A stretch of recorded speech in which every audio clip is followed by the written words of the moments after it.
एक समय स्वर्गलोक में सबसे बड़ा कौन के प्रश्न पर नवग्रहों में वाद विवाद हो गया। विवाद इतना बड़ा कि परस्पर भयंकर युद्ध की स्थिति बन गई। निर्णय के लिए सभी देवता देवराज इंद्र के पास पहुंचे और बोले, हे देवराज, आपको निर्णय करना होगा कि हम में से सबसे बड़ा कौन है। देवताओं का प्रश्न सुनकर देवराज इंद्र उलझन में पड़ गए। इंद्र बोले, मैं इस प्रश्न का उत्तर देने में असमर्थ हूँ। हम सभी पृथ्वीलोक में उज्जयिनी नगरी में राजा विक्रमादित्य के पास चलते हैं। देवराज इंद्र सहित सभी ग्रह देवता उज्जयिनी नगरी पहुंचे। महल में पहुंचकर जब देवताओं ने उनसे अपना प्रश्न पूछा तो राजा विक्रमादित्य भी कुछ देर के लिए परेशान हो उठे, क्योंकि सभी देवता अपनी अपनी शक्तियों के कारण महान थे। किसी को भी छोटा या बड़ा कह देने से उनके क्रोध के प्रकोप से भयंकर हानि पहुंच सकती थी।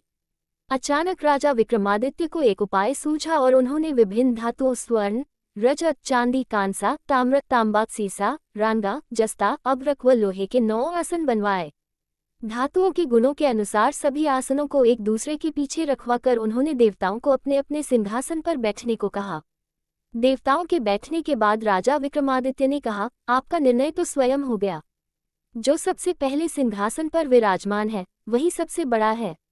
राजा विक्रमादित्य के निर्णय को सुनकर शनि देवता ने सबसे पीछे आसन पर बैठने के कारण अपने को छोटा जानकर क्रोधित होकर कहा, राजा विक्रमादित्य, तुमने मुझे सबसे पीछे बैठाकर मेरा अपमान किया है। तुम मेरी शक्तियों से परिचित नहीं हो। मैं तुम्हारा सर्वनाश कर दूंगा। शनि ने कहा, सूर्य एक राशि पर 1 महीने, चंद्रमा 2.25 दिन, मंगल 1.5 महीने, बुध और शुक्र 1 महीने, बृहस्पति 13 महीने रहते हैं, लेकिन मैं किसी राशि पर 7.5 वर्ष 7.5 तक रहता हूँ। बड़े बड़े देवताओं को मैंने अपने प्रकोप से पीड़ित किया है। राम को 7.5 के कारण ही वन में जाकर रहना पड़ा और रावण को 7.5 के कारण ही युद्ध में मृत्यु का शिकार बनना पड़ा। राजा, अब तू भी मेरे प्रकोप से नहीं बच सकेगा। इसके बाद अन्य ग्रहों के देवता तो प्रसन्नता के साथ चले गए, परंतु शनिदेव बड़े क्रोध के साथ वहां से विदा हुए। राजा विक्रमादित्य पहले की तरह ही न्याय करते रहे। उनके राज्य में सभी स्त्री पुरुष बहुत आनंद से जीवन यापन कर रहे थे। कुछ दिन ऐसे ही बीत गए। उधर शनि देवता अपने अपमान को भूले नहीं थे। विक्रमादित्य से बदला लेने के लिए एक दिन शनिदेव ने घोड़े के व्यापारी का रूप धारण किया और बहुत से घोड़ों के साथ उज्जयिनी नगरी पहुंचे। राजा विक्रमादित्य ने राज्य में किसी घोड़े के व्यापारी के आने का समाचार सुना तो अपने अश्वपाल को कुछ घोड़े खरीदने के लिए भेजा। घोड़े बहुत कीमती थे। अश्वपाल ने जब वापस लौटकर इस संबंध में बताया तो राजा विक्रमादित्य ने स्वयं आकर एक सुंदर व शक्तिशाली घोड़े को पसंद किया। घोड़े की चाल देखने के लिए राजा उस घोड़े पर सवार हुए तो वह घोड़ा बिजली की गति से दौड़ पड़ा। तेजी से दौड़ता घोड़ा राजा को दूर एक जंगल में ले गया और फिर राजा को वहां गिराकर जंगल में कहीं गायब हो गया। राजा अपने नगर को लौटने के लिए जंगल में भटकने लगा, लेकिन उन्हें लौटने का कोई रास्ता नहीं मिला। राजा को भूख प्यास लगाई। बहुत घूमने पर उसे एक चरवाहा मिला। राजा ने उससे पानी मांगा। पानी पीकर राजा ने उस चरवाहे को अपनी अंगूठी दे दी। फिर उससे रास्ता पूछकर वह जंगल से निकलकर पास के नगर में पहुंचा। राजा ने एक सेठ की दुकान पर बैठकर कुछ देर आराम किया। उस सेठ ने राजा से बातचीत की तो राजा ने उसे बताया कि मैं उज्जयिनी नगरी से आया हूँ। राजा की कुछ देर दुकान पर बैठने से सेठ जी की बहुत बिक्री हुई। सेठ ने राजा को बहुत भाग्यवान समझा और खुश होकर उसे अपने घर भोजन के लिए ले गया। सेठ के घर में सोने का एक हार खूंटी पर लटका हुआ था। राजा को उस कमरे में छोड़कर सेठ कुछ देर के लिए बाहर गया। तभी एक आश्चर्यजनक घटना घटी। राजा के देखते देखते सोने के उस हार को खूंटी निगल गई। सेठ ने कमरे में लौटकर हार को गायब देखा तो चोरी का संदेह राजा पर ही किया, क्योंकि उस कमरे में राजा ही अकेला बैठा था। सेठ ने अपने नौकरों से कहा कि इस परदेसी को रस्सियों से बांधकर नगर के राजा के पास ले चलो।